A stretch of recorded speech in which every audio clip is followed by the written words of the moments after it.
Hello everybody. We are here today to discuss sea and network. And before, sorry about my voice. And before we start off, I would like to share a personal story with you. And as you probably all know, when you're in Switzerland here, you know, there last year in 2024, when the monthly last, so sorry, I didn't know how to translate it the best, you know, came into force. It's a kind of a milestone for Switzerland, but it's also a milestone for ELCOM, for the regulator. And as you can imagine, you know, it really kept me busy, and so we spoke about all these developments of Mantlelas also at the dinner table. So one of my daughters then one evening asked me and said, you know, do energy autonomous houses exist in Switzerland? And I said, actually I don't know, but you can find out. And so she started doing some research, and then she got so hooked up that she finally decided to write her Matura thesis about it and to find an answer to it. And so we visited some energy houses, and as you probably all know, they all have photovoltaic panels, they all have kind of storage, and of course most of them they also have batteries. So she quickly learned that, you know, key is not only photovoltaics but also the battery about it. And yeah, and even if you look at the Swiss energy market, batteries are in a way key. So therefore they are important not only for the individual houses but also for the local electricity communities, for peak shaving, and on the other side also on the auxiliary service market. Because, as we all know, with a lot of photovoltaics in the Swiss energy market, flexibility is becoming more and more key. And I don't know how you see it, but I learned so far that the Swiss market is not prepared for so much photovoltaics, right? Why not? Because there is just not enough flexibility. Of course, there's some flexibility with pump storage, and that's kind of the way the system worked so far. And this was when there is a lot of photovoltaics, then you just, you know, start pumping, and then you can avoid negative prices in Switzerland also because of the auctions, right? But what we also learned already the hard way last year, and probably it's going to continue this year, pumping is not sufficient anymore in Switzerland. So we have to have a lack of flexibility. And if you look in the French energy market, you know, there are nuclear power plants. They are operating on a kind of a more flexible way. In Switzerland they don't. So what we see is on one side that also Swiss market participants are not so prepared for so much photovoltaics forecasts.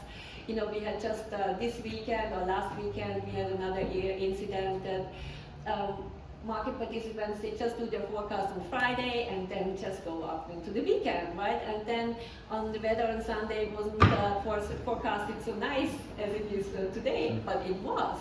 And so there was just too much electricity in the market, and then all these prices soared. And just for 1 hour, Swiss Grid had to pay 2 million francs to compensate that. And for the whole day, it was even more, 8.7. So we can see that there is a lot of need of flexibility, but it's still not there. And coming back to the master thesis of my daughter, you know, the next thing on her way to her, not a master thesis, her Matura thesis, sorry, the next step she discovered is data is green. Because of course she wanted to look into, you know, are they really autonomous? And then she had to dig into all this data. So she found out data quality matters, we all know that, right? And on the other side, there is also what kind of data are you looking? What kind of data is available? And how do you actually deal then with all this data? What kind of tools do you have to deal with this data? And what she found out, and it was quite interesting, is then we went to one house in Boschiavo, and there the owner did something very special. He installed 6 inverters which means he could measure individually the production of each side of the roof, like the southern and the northern side, and on each side of the facade. And what's so interesting is, and I don't know if you know about that like the production from the northern roof was the same as of the southern facade. So everybody says, don't you put anything on the northern roof of your house, but actually because of diffuse light and reflection of snow, of course depending on where you are, you have a lot of production on your northern side as well. But nobody tells you because most people don't measure it and the data is not even available. So what does this mean for the energy market? Here also data is key. It's, in a way it's data quality and of course, with now with the new law that just passed the two chambers, the law for transparency and integrity in the Swiss electricity market, but in a way it's also because data also means in some way transparency. And transparency is really key, especially what we learned during the crisis in 2022 when prices really kind of peaked. And yeah, of course it was because of the gas prices, because of this and this, but do you really know? And we already learned there are so many AI tools, algorithm bots, they are all in the market. And the question for me in a way is, what is this price then really based on fundamentals when it's just algos are trading with each other? And so here I also see, the development and the trend that maybe market participants, they really kind of care for, not for speculative trade, those who really care for supplying actually with energy. Maybe they leave the futures market, they go in OTC, or they trade more on in spot trading. So I think there will be a shift, and there's also what we learned before, because of this increase in flexibility. The short-term markets will get more and more important intraday, but it doesn't stop in intraday. It moves on into ancillary service markets, right? And here, as I said before, here we really need to, in a way, have more competition on the side. We really need to monitor the prices, and for that we really need the data. So, coming back to the original question of the matura thesis of my daughter, she said, in a way, she found out that, well, there are so many subsidiaries subsidizing for photovoltaics, but if you really want to, in a way, make sure that there is not too much photovoltaics in the market, it only makes sense when you put all this subsidizing into photovoltaics in combination with storage, right? So even the incentive at the moment is not at the right place. And she also thought about, you have these photovoltaics with batteries, but why don't, there are so many other small things, like you can add like some wind kites on your house, and then you have electricity on other times when there is no photovoltaics. And last but not least, she then kind of the final question, she asked, but does it even make sense to have an energy autonomous house, right? Is it, of course it's technically feasible, but is it beneficial or economically beneficial? Because what she learned when she investigated all these houses, she found out there's actually one house that would have made it, the energy autonomy. But I come back to this later. So what does this mean for us? In a way, it's, if we like it or not, the markets are changing. And this is not just because of regulatory changes. This is not because of the crisis. It's because there are new players, new technologies. We've heard it, AI, algos, bots. Yet there is a need for new products. There is a need for more flexibility.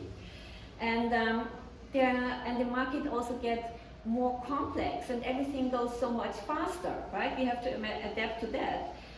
So I think what we are now experiencing, especially in Switzerland, is many things that work so far, they won't work in the future. So what we, as I already said before, we have the business models, they worked before, they won't work, and because with all these photovoltaics, at the moment, at least that's how I see it, there is only one good partner to all these photovoltaics, and this is gas power plants. And with nuclear power plants in the long run, they just won't have a business case anymore, because either they decide to only run for, let's say, 5 months or 7 months per year, and then they have to cover their costs there. On the other side, if they keep running, then there will be all these negative prices, and they have to pay them to keep running, and then you need to think about it if you have your business case as well. So there are different thoughts, they need to be solved in the long run in Switzerland. And we have to address these topics, right? They are not going away. With all these plants now in the mantelas, they keep going. And even this summer, we will see more and more negative prices, and it will be more and more severe. Market participants really need to address their forecasts, because it does work in Germany and it does work in Austria, so why doesn't it work in Switzerland? And flexibility will be green. And we really need to accept that. There was a decision to go down in this direction, and then we really need to make it happen. And yes, there will be always this question for the seasonal storage in Switzerland, how we're going to deal with that. And of course, there's also this big question always looming above Switzerland is, are we going to have this bilateral agreement with the European Union? Yes, probably, but either way, if we have it or not, we have to do our homeworks. We can't just rely and say all the others are going to solve our problems. We have to do them ourselves. So what we really need is, we do need different solutions. We need different ways of thinking, different ways of skills, and different company cultures. We really have to move on. Like the old times, they're over and they won't come back. And even Einstein said, you can't solve a problem at the same level you created it. You have to go out and find other solutions, right, on a different level. And that's why we're also here, right, to find solutions for these situations. And that's why I'm really looking forward to all these interesting and inspiring presentations we're going to hear this afternoon. And also like these very inspiring discussions we're hopefully going to have in the coffee break. I'm really looking forward to that. And to answer the question of the matura thesis of my daughter, energy autonomous houses, do they already exist in Switzerland? There is one house, they could have done it to be autonomous, but they didn't make it for 12 days. And the reason was because they could have done it if they would have had a bilateral charging installation for the electric car, but because it's so expensive, they didn't install it, and then they would have made it, right? But, so there is a no for this question, but there is also a yes, because there does exist an apartment building in Switzerland, in Britain, and this apartment building is energy autonomous. They are not even connected to the network, and they solve their storage and everything with hydrogen, and they built it up in 2016. So as you can see, the answer is not so clear. It's a no, but it's also a yes. And I think it's just the way we also have to deal with the situation now here in Switzerland. There will be some no's, but there will be hopefully many yeses, and hopefully we're going to find some of this afternoon. Thank you very much.